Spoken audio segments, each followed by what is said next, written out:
Well, good morning everybody, and welcome to February. And in Wisconsin, it is a very cold, brisk February, but it's not windy, so goodness sakes, that's good. So my little room isn't too bad. It's when the wind whips on the corner of this house, man, she gets cold in here, so it's not too bad today in the house. The nice bright sun is outside. I just love that. It seems like you can tolerate the cold weather and maybe the snow even if you get sunshine in there too. We've had some dreary mornings, and one thing I missed about all this dreary weather is when I have my lovely little drive to work, I don't have the sunshine. There is nothing better than going down the Mississippi River and you have the sunrise on the river. It's just awesome.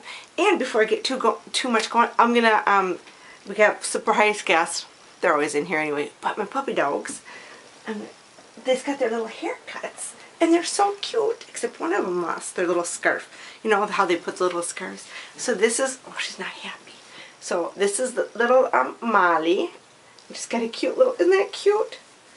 And my neighbor lady Beulah is the one who does their little haircuts. So that's, and we didn't cut them too short because it'd be a little bit too cold, but they needed haircuts bad.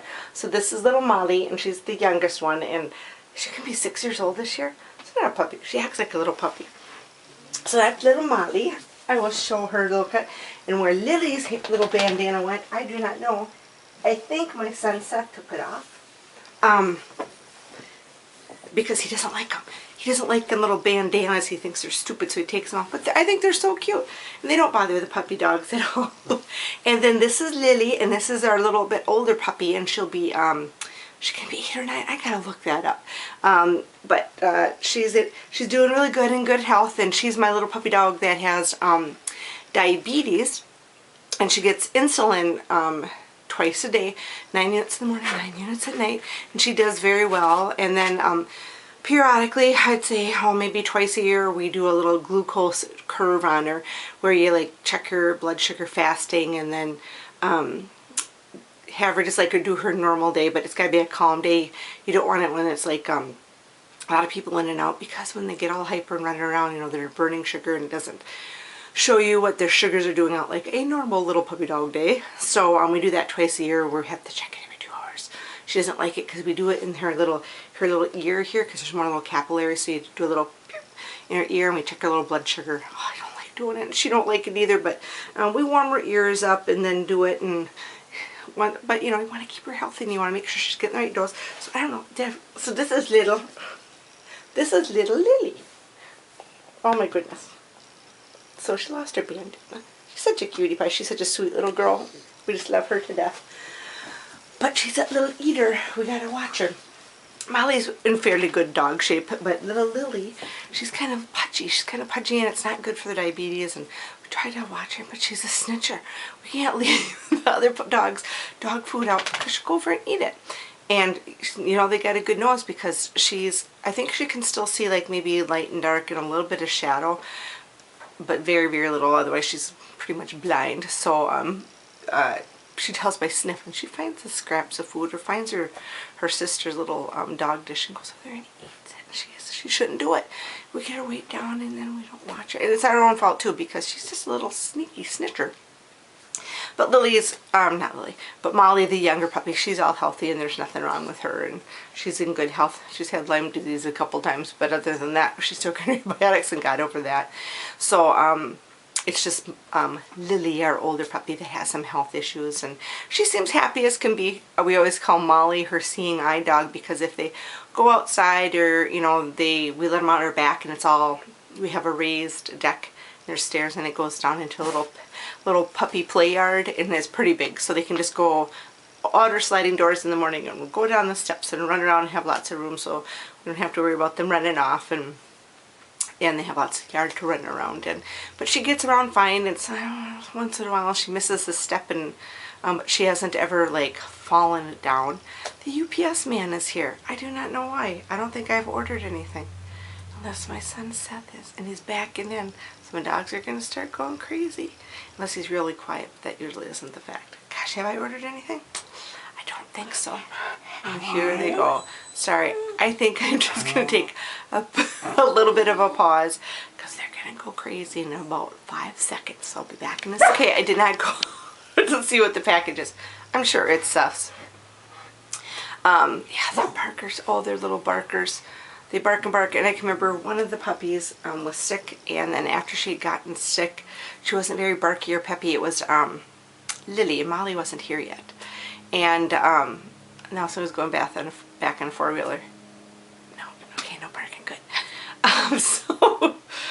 She wasn't barking after. She was over her sickness, but it was just more quiet and playful and everything. But it bothered my husband that she wasn't barking. So he'd come home and get her to bark and start it. And so then guess what? Now she barks all the time. And he'll come home and he wears, you know, sound like ear things or whatever. And so mom when he comes in the house because the barking hurts his ears.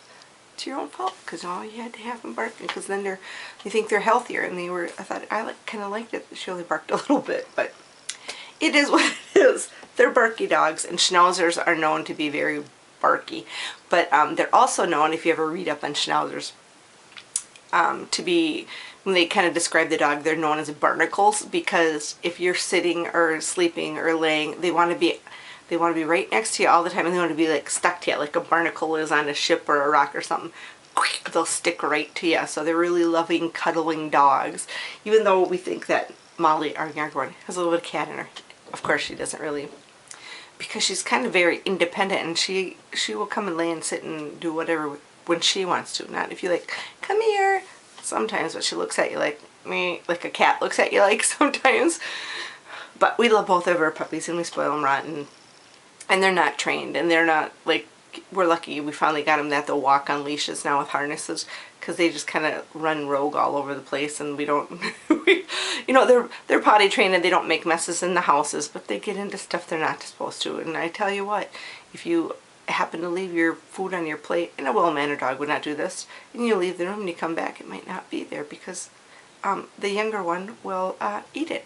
Because when she was just a little puppy and could barely look over the coffee table, Gary thought it was just the cutest thing in the world to put little teeny snackies on the edge of the coffee table, and then she'd like get up there and get the little snackies when she's a little puppy. So now she's a big dog and she can get everywhere. So guess what? Yep, bad habits. And I'm sure we could probably bake her out of the habit, but don't leave your food on the coffee table when you go somewhere. So it's our bad. And my cousin Christy always says, it's not the dogs that are bad, it's the bad parents who didn't train them. That's us. But we love them to death. But we don't ever take vintage campering with us, because they are too loud and they are too barky. And we won't want, that would be kind of rude to the neighbors to have, who brought these barky, loud, obnoxious, ill-mannered dogs. They're ours, so they stay home and go for walks, and then they go up north, because nobody cares up there, and you've got a big enough room where you're not like right on top of each other. And they only bark at squirrels and chipmunks and people and cars. So anyway, jury duty. Well, that was a bust. I was so disappointed. I was all gung-ho and all ready. You get up to the courthouse, and I don't even think they didn't. You go in there and hi, I'm here for them. Like, okay, you're going to go in the jury room. They didn't even ask to see your ID, and I suppose they figure you're only going to come if you got the letter anyway. But what if you had somebody fill in for you, you didn't want to do it, and you could pay somebody $50 and they're like, yeah, I'll do it. I don't know. So we went, and I thought it was just going to be a small quantity of people, but there must have been 40 people in there. I don't know. I bet you there was 40 people. And you sat there and you go into this room, and then the clerk of courts kind of talks to you a little bit, and then you watch this informational video that tells you the whole process of, you know, this is what we're going to do, and we're going to call you up on not the stand, up forward, and they're going to ask you a few questions and wean you out that way. And, you know, I think the first thing is, because I was sitting next to Gary's cousin, who had just done this the week before. She's on jury duty, but she got called in a couple times. But I wanted to do it. I wanted to see the whole process.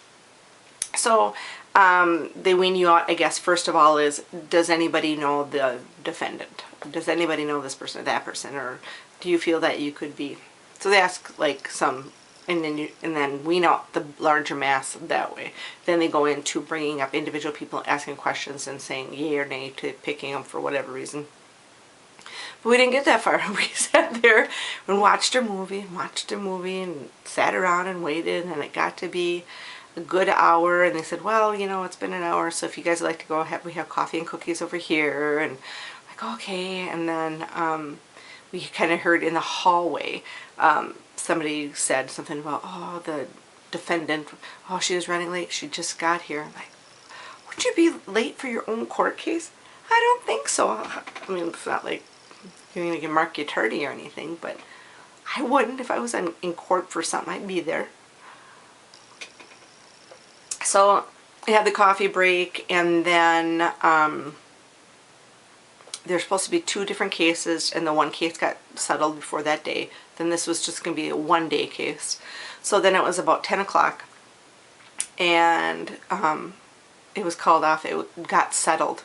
And then the judge came in and, you know, thank you for everybody coming in, and, because, you know, by this time it's after 10.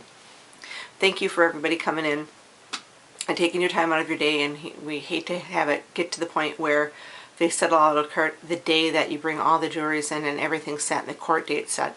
They want to see you settle, if you're going to settle, the day before. That's why you call the night before your case, and they'll tell you, if you're on this jury panel, come on in tomorrow morning. So, you know, because you could have opened up the docket for the, you know, for scheduling things. 40 people didn't have to take off from their jobs. So he was very apologetic and very nice and very appreciative and all of that. But I'm like, yeah, wouldn't you have tried to, and maybe it's a tactic of some sort that you wait till the day of, so then maybe you, I don't know, have more, can get what you want or get out of more stuff. I don't know. But so then all 40 of us got to go. So then I called the hospital and said, hey, you know, do you need me to come in yet? Well, it happens that a couple of people had meetings in the afternoon, and this, so I, because my car was on empty gas, you know, it was on fumes. Don't do that in winter, it's a bad idea. And I rarely do that, but I knew I was going up for the court case, and it wasn't on fumes. It probably had a quarter tank left, but that's fumes to me. So I filled up and went home and changed and ate a quick little piece of sandwich and got in. I think I got to work by noon. And then worked my rest of my shift. So, and then that was the end of it. That was the end of my jury duty. So I didn't get to see how the whole court system, and then you kind of know how it all works, but I kind of wanted to be a part of it. Especially a 1-day case, because, you know, that's not probably going to be a really, like, criminal, awful case of some sort. It's a 1-day case. You know, it's probably something misdemeanor, or I don't think it would be a 1-day felony case or whatever. So it would have been a good one, because it wouldn't have been some awful thing that you'd had to deal with. But anyway, so that was my big jury duty. It's gone. The month of January is gone, so I probably won't be maybe called again in my lifetime for jury duty. Who knows?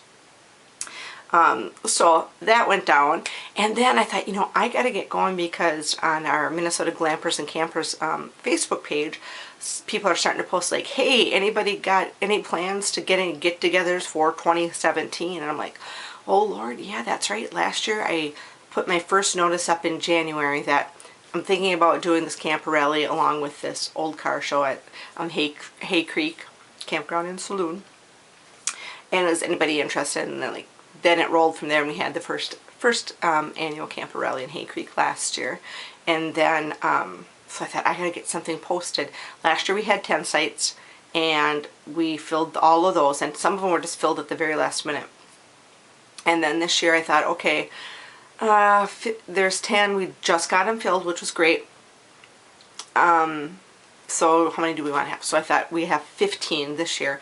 Different section, we're all together, because last year we were kind of like in 3 kind of different areas and not all together. You didn't have that cohesiveness of a group together. You know, you want that kind of module that all the vintage people, and when people come for the camper rally, you like to have them all in one area and make it kind of like Jeannie said, kind of like a camper stroll, where you're walking back into time a little bit, coming down and looking at all the campers, right? So I got that posted up, and we have 10 spots filled already, which was really surprising. It's January, and it usually conflicts with the large Back to the 50s car show at the Minnesota State Fairgrounds, and that's a huge thing. I mean, there's like thousands, I don't know how many, but there's a lot. It's like the Minnesota largest get-together for vintage or antique cars and stuff. So that was last year. So we don't get a large, you know, some people go up to that. So that's a big thing in the area because the city's just only less than an hour for me here. So that's the following weekend. I don't know if it's permanently that way, but so it doesn't coincide with our little car show. I think Jeannie said she had 25 vintage cars and we had 10 vintage campers. Well, really 11.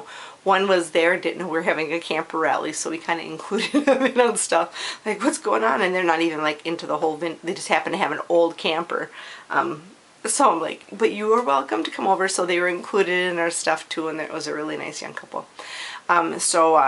We kind of got that whole thing rolling, got the thing posted. We've got 10 of the sites, so we have 5 left, so that's kind of exciting, and I have the time off. So, since my camera shut off again, and this time as my memory card was full, I forgot to blank it up before I started. So my brother Donnie had gone up north just to get out of Dodge and go drive around and do something, you know, you get a little stir crazy. And I didn't know it or realize it because Luke, the owner up there, didn't, I don't know why he would have to. We knew they were going to take my old camper out of there at some point. It was gone. Donnie posted all these pictures, and they are on my Facebook page if you want to go see where my, and I'm sure you've seen the old videos of my camper from where it was up north and stuff, the great big old monstrosity that it was. It's gone. It's all cleaned out, and I thought, oh, it's gonna be a big mess and they're gonna leave junk and garbage, but they didn't. They hauled the whole thing out, and it's nice and clean. They left our like grill and some other personal, I thought they could have took that because we needed a grill up there anyway, but they took that out and cleaned it all up nice, so it's all ready for the new used camper to go up there. But it looks kind of like a ghost town because like my camper's out of there, and the people who ran the campground for the last, I suppose, 5 years or so for the owner and the owner's family decided to uproot. So they, how many of them were there? 4 or 5? So they all left. Any of the campers that were up there that were older than 1980, and a lot of them were older folks or whatnot who decided not to come back either. So I think next spring, let me count. There's going to be maybe 10 of us campers that will be returning from the previous year, if that. And I think there's a total of 30 or 35 spots. So it's going to be kind of different. There's going to be just a handful of us left up there who've been up there for quite a while. You know, my family's been up there since '95. No, this little dog of mine is so strange. I have that raised bed in this room, and she likes to crawl under there. And she's scratching, and you can barely get through. I have my Tupperware tubs full of stuff under there.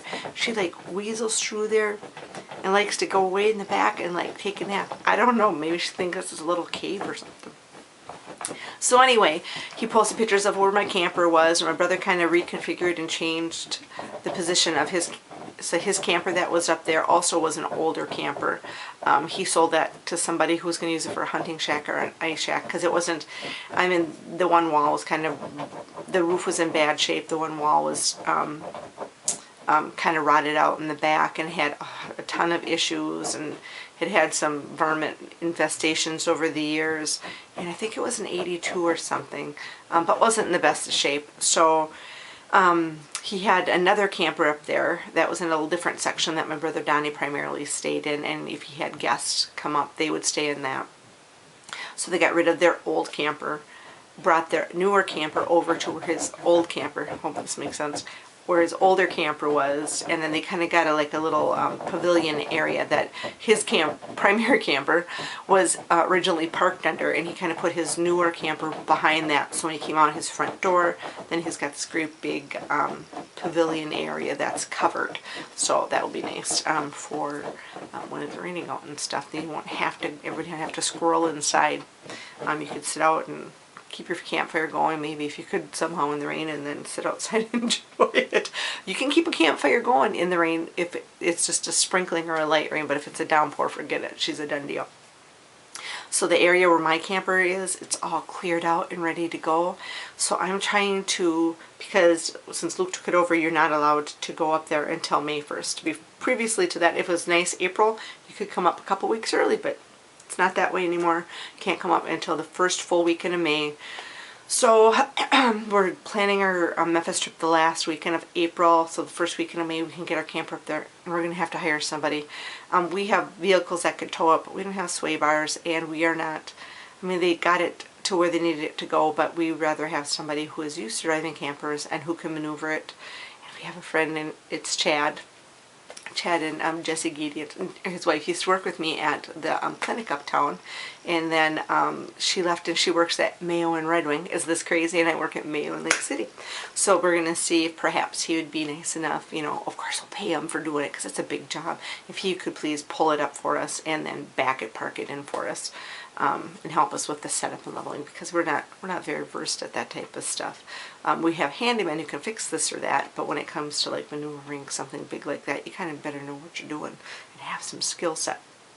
So it will be all ready to roll. So anyway, as I was saying, and I don't know if I had said this before, but so we're all kind of set for the camper rally, and that's going to be all. We'll have all our 15 spots filled, and with all my clearance shopping that I've been doing, not only have I been getting stuff, you know, you pick up stuff for future birthdays, and I kind of write stuff down because I used to be bad and go shopping and get stuff, and then I'd pack it away and forgot I get it, and then I'd get somebody else something else, and then remember that I had already bought them something. Anything else? So I try to keep organized with my thrifty shopping clearance stuff. So I have gotten some birthday stuff already from all my clearance shopping, and I also got all my stuff for my spring fling giveaway that I'll be having, and I'll have that in the beginning of April for all of you guys, all you subscribers and stuff. And hey, you know what, I didn't even know this. I am like not very YouTube versed, but I was watching one of my other one of the channels that I like to follow, and they said that, and I never noticed it was there, that by the subscribe button that's below, that you've hit, if you are one of my subscribers, there's a little, and I must have touched it before because I get notifications, but there's a little, it's like the subscribe button, and then it's got a picture of a, I think it's a bell, Lord, probably not. It's a picture of a bell, and if you hit that when you subscribe, then you get a little ding notification in your email that you have your whatever with YouTube with. Then you get like a little notification like, hey Mary put up another coffee video, or what. It doesn't tell you what it, or does it tell you? I don't know, but it gives you notifications. So any of my subscribers or new subscribers, if you want notification, maybe you don't, you can just hit that little bell that's down here somewhere by the subscribe button, and then it gives you notifications. And I must have hit this little bell or something in the system, because I get notifications from not all my channels, but quite a few of them, so I must have done something. I think the bell wasn't always there, or I just didn't notice it. Who knows with me? You know, I don't pay attention to that type of stuff. So that's all that's going on. No jury duty. Bummer. What do you do about that? And just getting ready for things that are upcoming. And this is my last, I'll call them humdinger weekends. Last weekend I worked Sunday call. Oh Lord, I had to call in one of my coworkers. I was drowning. I was drowning and I was stressing out, and not only that, it was like super busy in ER, just non-stop. I had a procedure that I had never done independently all the way through. I had done segments of it, so that was, I was trying to get my head around that, and then I was having a little bit of an analyzer issue that I just couldn't figure out, and I knew it was something simple. I just couldn't wrap my head around it, and I was just kind of drowning, and I'm not one usually who will ask for help, because I don't want to bother somebody if they're on their day off, or, and the coworker that I called in had just come off call the night before, but I thought it'd be maybe my best chance of getting somebody, and I just, could you come in? I am so sorry, you only had a couple hours of sleep. I'd greatly appreciate if you just come in and help me out till I can get through this hump of stuff and work through it. And he goes, no problem. It was Matt. He was so sweet about it. He came in and looked at the issue I was having and went, oh yeah, da da da da da, and figured it out and helped me catch up on some stuff, and stuck around so I could get this process and procedure done, which was super nice of him. I would, like I said, I just didn't want to call anybody in, but sometimes you have to ask for help, and sometimes the hardest part is asking somebody for help, because you don't want to bother somebody, or you don't want to put somebody out, or But I guess sometimes you have to look at, if you got a call from somebody, could you please help me out with this? I'm always the one who like, sure, no problem, I'll do it, or I'll come in early or stay late, or, you know, change my shifts around or whatever. And I guess then it doesn't bother me, so I should kind of look at it the aspect, maybe it doesn't bother somebody else. But you just hate to do it, you know. But so anyway, a big thank you to Matt, my coworker, who came in and helped me out and de-stressed my work day. And then the rest of the day was like super busy, but it was like all doable. So you got, I guess, all of us, you know, and it's not that I haven't asked for help, but it's very seldom in my life that I do. But doesn't make you a bad person for asking, and it doesn't, and people, I guess, don't mind, I guess, because I don't mind if I get asked for help either. But you know, I guess it's just something inside yourself that you have to, like, sometimes, like, it's okay to ask for help and don't feel so bad. And I was so grateful, and told him 8 bazillion times how grateful I was. And then it's not the busyness, but when you're stressed because you just can't wrap your head around figuring something out, sometimes you just have to ask for help.